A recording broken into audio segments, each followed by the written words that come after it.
Are there two comic book characters more alike than Deadpool and Spider-Man? There might be some real truth to all those shipped memes you see in Deadpool and Spider-Man because they're more similar than we might have first believed. Do you like bizarre humor and crime fighting? Hey, so do we. We seem to almost have as much in common as Spider-Man and Deadpool. Maybe we should team up and you should consider joining our notification squad for all the latest updates. How are you in my head? Maybe I'm not. Maybe you're in my head. Am I blowing your mind yet?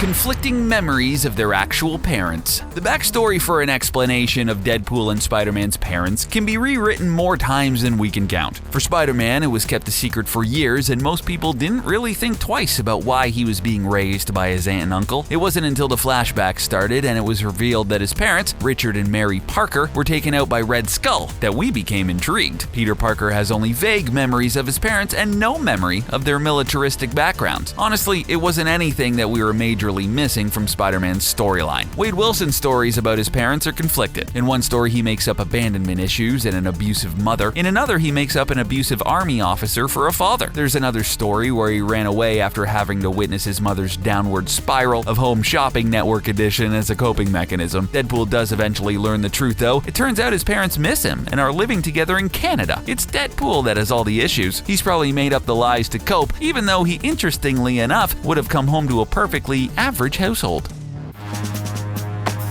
Time to make the chimichangas.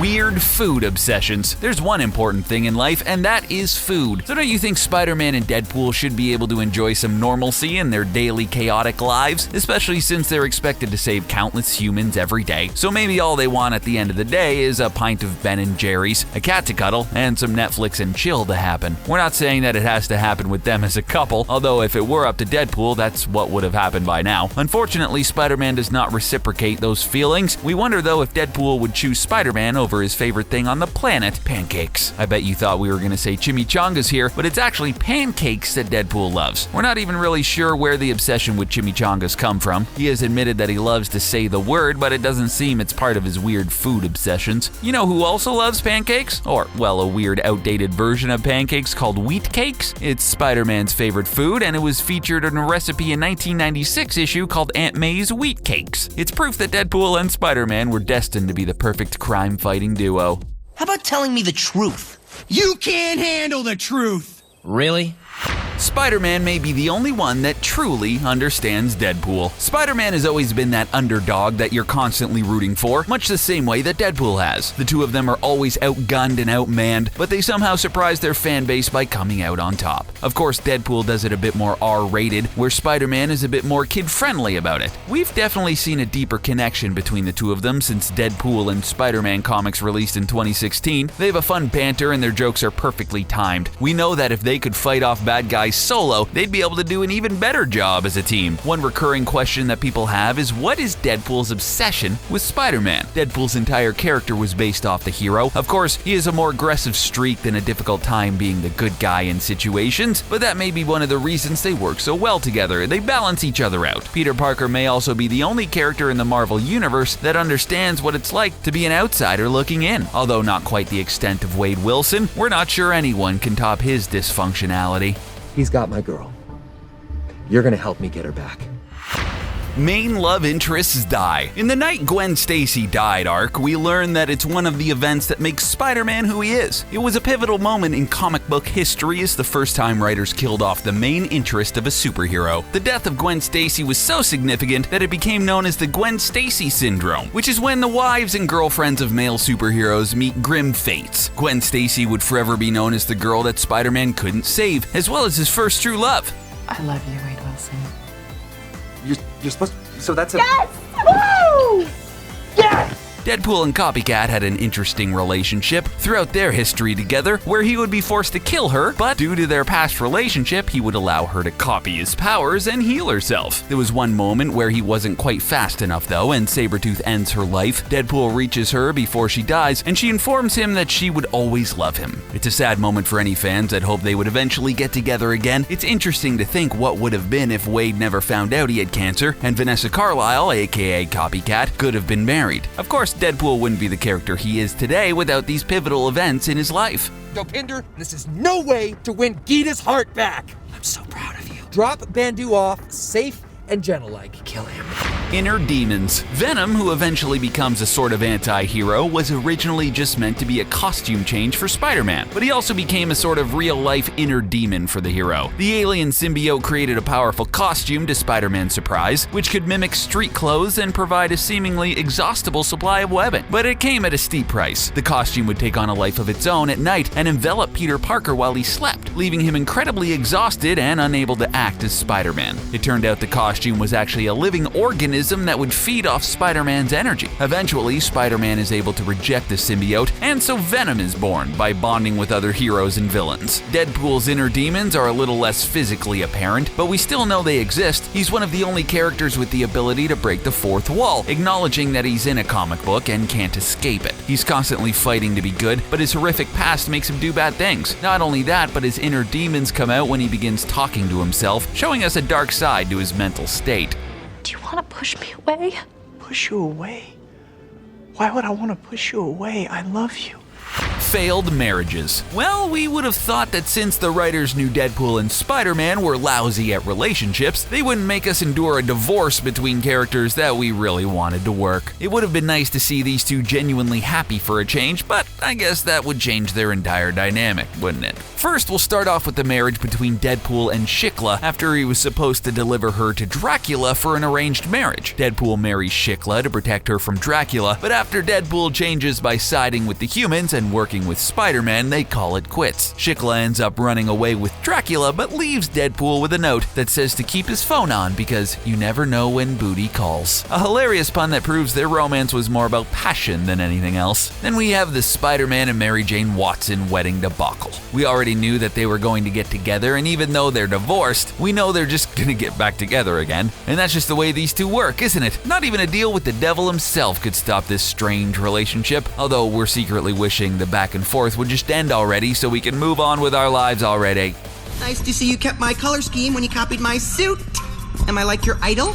Never heard of you. I designed this costume myself. Sure. Similar suits. Some people have argued that their suits look nothing alike, but in the right panel and with the right shading, the blue in Spider-Man suit could easily be mistaken for black. It's one of the reasons that Deadpool has such an obsession with Spider-Man is because he's constantly being mistaken for the hero. The creator of Deadpool, Rob Liefeld, admitted that many times his ideas for Deadpool actually stemmed from Spider-Man. One of the first Deadpool drafts even involved Deadpool taking his mask off and flipping it inside out to reveal that it was just a Spider-Man mask. In 2014, the release of Spideypool Annual Number 2 meant that we actually got to see Spider-Man and Deadpool combination, just not in the way we thought it would pan out. This is just a fun issue where Deadpool decides to switch costumes with Spider-Man and even pretends to be the hero. Deadpool's excitement about using Spider-Man's web shooters and fighting animal-themed villains is enough to make anyone laugh. The best part of Spideypool Annual Number 2 comic was that Spider-Man, although annoyed with Deadpool for going on a rampage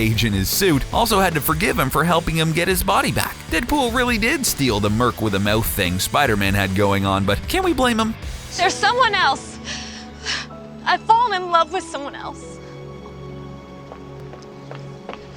Countless failed relationships. When we go back and look at Deadpool and Spider-Man's love lives, it's no wonder they're both so sardonic. We found that for both of the men, we could count the number of failed relationships on 2 hands. Deadpool had at least 12 and Spider-Man had 10, including Michelle Gonzalez. Michelle Gonzalez was a one-night stand who mistakenly thought that a relationship with Peter Parker was more serious than it was. This also happened during the time Dr. Octopus took over Spider-Man's mind, so technically it wasn't a relationship that Peter Parker had any knowledge of at the time. We also know that Spider-Man could never have a real relationship since the death of his first love, Gwen Stacy. I bet you thought I was gonna say Mary Jane Watson, but we all know that she was just plan B. Deadpool had a pretty extensive list of failed relationships for a guy that would be cursed with immortality and an eternity of disfigurement. One of the most bizarre relationships is with Death herself. It's an interesting dynamic since she embodies the one thing he can't have. It's also the reason he becomes cursed. He ends up in a twisted love triangle between himself, Death, and Thanos. Thanos ends up cursing Deadpool with eternal life, so he'd never be able to see death. Fake laugh, hiding real pain. Use humor to hide emotions. If there's one thing that makes Deadpool and Spider-Man a great duo, it's their sense of humor and their perfect timing for jokes. We also now know that the two of them both use their humor as a sort of shield to cope with their flaws. Spider-Man has to use humor as a way to throw his opponent off balance since he's constantly risking his life to protect people. In some of the comics, you can literally see beads of sweat flying to show his constant terror at having to fight these villains that are viewed as more powerful than him. Some have also seen Spider-Man's sense of humor as proof that he's more confident in the suit, but we feel that it's actually the complete opposite. It's become a way to deal with a difficult situation, and if it ends up being his last joke, at least he knows he's got the last laugh. Deadpool is one of the most cynical and insane anti-heroes to ever be created. His sense of humor is bizarre, but we've also seen Deadpool as this lonely, disfigured guy who just wants admiration and love. This might be one of the biggest reasons why Deadpool and Spider-Man work so well together, since they both use their humor as a shield to deflect from their real emotions. You know, I got a healing factor that makes Wolverine go like, I wish I had Deadpool's healing factor, bub.